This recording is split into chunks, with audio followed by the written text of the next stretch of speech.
साल 2026 की बात है। बैंगलोर के हलचल भरे टेक हब में प्रज्ञान अपने आधुनिक कार्यालय में बैठे थे। उनकी स्टार्टअप कंपनी इकोवोल्ट, जो टिकाऊ ऊर्जा समाधान बनाती थी, अब केवल एक विचार नहीं बल्कि एक सफल वास्तविकता बन चुकी थी। अपनी पहली तिमाही के अनुमानों को देखते हुए उन्हें एहसास हुआ कि एक छोटे स्तर के शौक से एक पेशेवर उद्यम तक का सफर उनकी उम्मीद से कहीं ज्यादा तेज था। जैसे जैसे पूरे देश से ऑर्डर आने लगे, प्रज्ञान को पता था कि उन्हें भारतीय वाणिज्य के सबसे महत्वपूर्ण स्तंभ वस्तु एवं सेवा कर जीएसटी पर ध्यान देना होगा।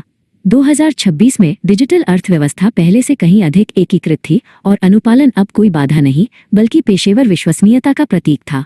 वे जानते थे कि अपने दृष्टिकोण को विस्तार देने के लिए उन्हें उन कानूनी ट्रिगर्स को समझना होगा जो उनके व्यवसाय को एक पंजीकृत इकाई बनाएंगे। यह सुनिश्चित करने के लिए कि वे कानून के दायरे में रहें, प्रज्ञान ने नीति से मुलाकात की।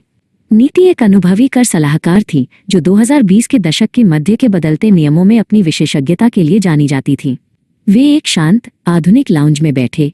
पहली चीज जो आपको मॉनिटर करनी चाहिए, नीति ने एक स्लिम डिजिटल टैबलेट खोलते हुए समझाया, वो है आपका कुल टर्नओवर, एग्रीगेट टर्नओवर। ये आपके सभी व्यावसायिक शाखाओं में होने वाली कर योग्य और कर मुक्त आपूर्ति का कुल मूल्य है। नीति ने स्क्रीन पर एक विशिष्ट आंकड़े को छुआ। इकोवोल्ट जैसे सामान की आपूर्ति में शामिल व्यवसाय के लिए सामान्य थ्रेशोल्ड 40 लाख रुपए है, उन्होंने बताया। एक बार जब आपका वार्षिक टर्नओवर इस सीमा को पार कर जाता है तो जीएसटी पंजीकरण एक अनिवार्य कानूनी आवश्यकता बन जाता है।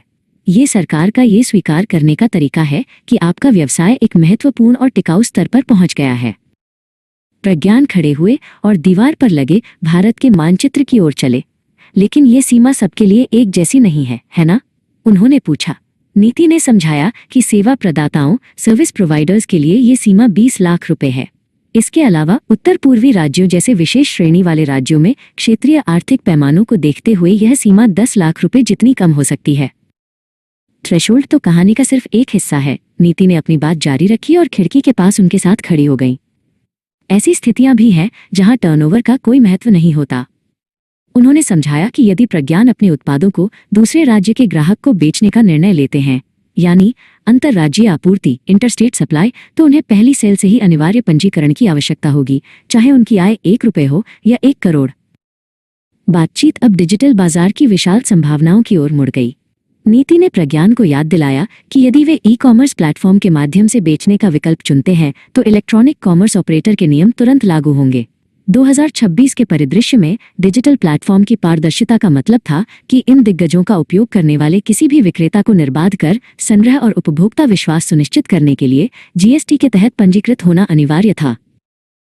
और अगर मैं केवल मुंबई में एक टेक ट्रेड फेयर में अपने उत्पादों का परीक्षण करना चाहूं तो? प्रज्ञान ने अस्थायी उपक्रमों के बारे में पूछा। नीति ने कैजुअल टैक्सेबल पर्सन की अवधारणा समझाई। जो व्यवसाय मालिक कभी कभी उस राज्य में लेन देन करता है जहां उसका व्यवसाय का कोई निश्चित स्थान नहीं है, उसे व्यवसाय शुरू होने से कम 5 दिन पहले अस्थायी पंजीकरण लेना आवश्यक है।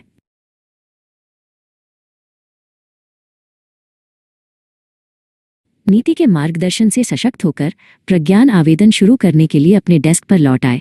2026 का जीएसटी पोर्टल दक्षता और उपयोगकर्ता केंद्रित डिजाइन का एक चमत्कार था। अपने पैन, आधार आधारित बायोमेट्रिक्स और डिजिटल व्यावसायिक प्रमाणों का उपयोग करते हुए उन्होंने आसानी से फॉर्म भरे। ये प्रक्रिया पूरी तरह से कागज रहित थी, जो आधुनिक भारतीय अर्थव्यवस्था की गति और परिष्कार को दर्शाती थी।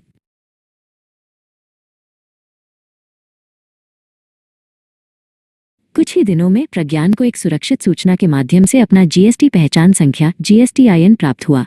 उन्हें गर्व का अनुभव हुआ। अब वे राष्ट्रीय अर्थव्यवस्था का एक औपचारिक मान्यता प्राप्त हिस्सा थे। इस खबर को साझा करने के लिए नीति से एक आखिरी बार मिलते हुए उन्हें एहसास हुआ कि अनुपालन कोई बोझ नहीं था बल्कि उनके भविष्य के विकास की नींव थी। अपने पंजीकरण के साथ अब पूरा भारत उनका बाजार था।